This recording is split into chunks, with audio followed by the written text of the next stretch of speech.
Today's topic is ghosting, the disappearing act and its impact.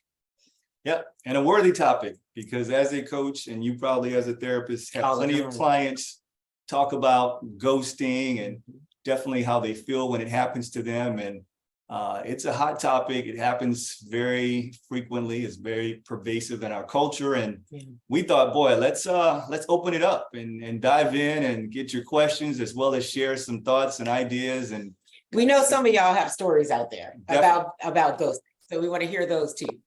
Yep. So how should we kick it off? Do we need to define ghosting, Chris? What do you think? Yeah, why not? Yeah. How do you define it?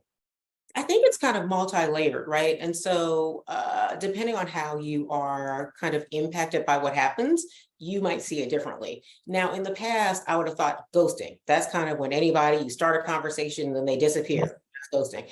I actually kind of don't feel that way quite anymore.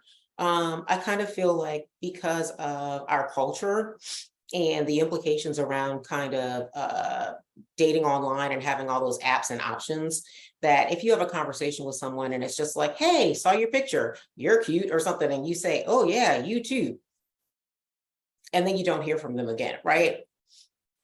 That's not really ghosting as I would see it. In my mind, it's kind of like if you feel like there is the possibility of a connection, right? Not necessarily a deep one, but just a possibility of a connection that might warrant kind of more conversation or, hanging out. And then that is gone. You're talking back and forth for a couple of days, and then the person literally disappears and you never hear from them again. That's kind of one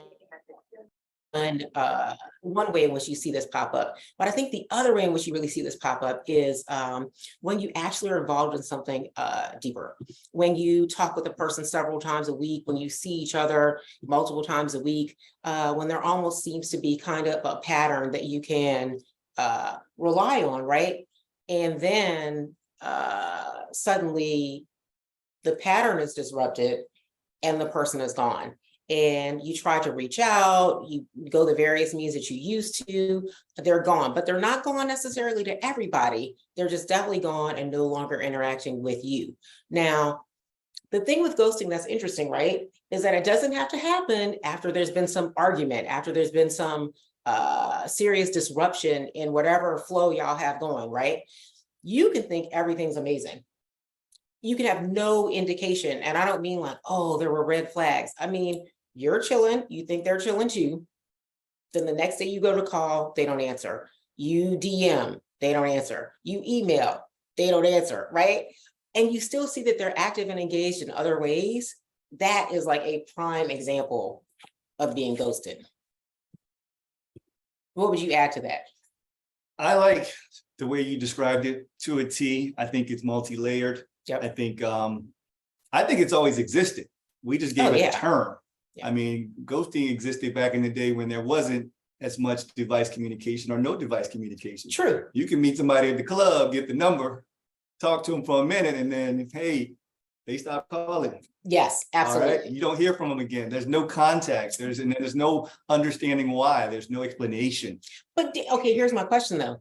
Don't you feel like it's a little almost easier and more accepted to do that now because of that swipe culture, where people almost get used to, I hate to use this word, but people almost get used to being dismissed.